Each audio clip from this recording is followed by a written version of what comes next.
देखिए, सितंबर 2024 में हमने ऑल टाइम हाई लगाया था और सितंबर 2024 से अगर आप देखें मिड कैप और स्मॉल कैप में वन वे गिरावट थी।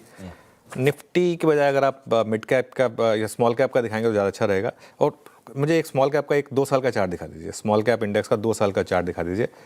तो 16 महीने की अगर हमने पेन झेली है तो कम से कम 16 दिन तो चले और 14,000 तक चला गया था स्मॉल कैप इंडेक्स। अब फिर भी रिकवर होकर 17,000 तक आ गया, जो करीब करीब 19,700 का इसने हाई लगाया था। तो यहाँ से मुझे लग रहा है कि चौतरफा रैली की बारी है फाइनली।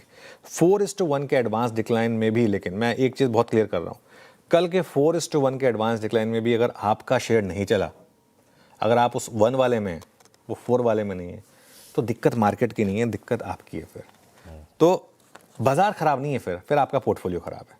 और ये आपके अपने पोर्टफोलियो को वापस देंगे, मतलब ऐसा नहीं हो सकता ना कि आपके सारे स्टॉक्स 4:1 में जो 1 वाला है उसमें आए।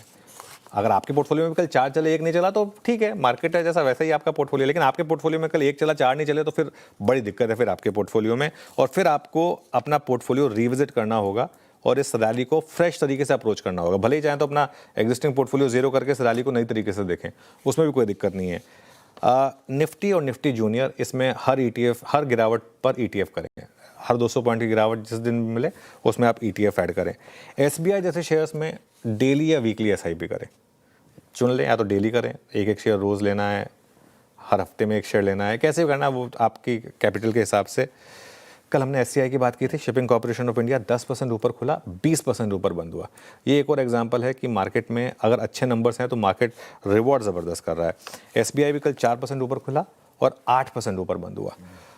इस बाजार में आपको एक चीज़ नहीं मिलेगी, वो है 24,500 वाला भाव, क्योंकि अब 24,500 वाला सेंटिमेंट नहीं है। या तो आपको सेंटिमेंट अच्छा मिलेगा या प्राइस अच्छा मिलेगा, ये बात हमने बार बार की है। रिस्क रिवॉर्ड अभी भी लॉन्ग के फेवर में है। बस एक चीज़, ओवरनाइट अपनी पोजीशन को हेज जरूर करें। हमने कल भी ओवरनाइट पोजीशन में हेज करने की बात की थी।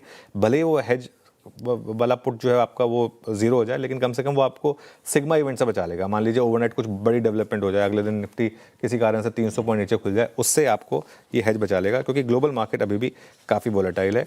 आज एक कंफर्मेशन मिलना चाहिए। आज अगर हमने कल का हाई क्रॉस किया खुलते ही, जिसके कि चांसेस बहुत ज़्यादा हैं, और कल के लो के काफ़ी ऊपर अगर आपने आज का लो बनाया, जिसके भी चांसेस काफ़ी हाई हैं, तो फिर एक कंफर्मेशन मिलेगा हायर हाई और हायर लो का।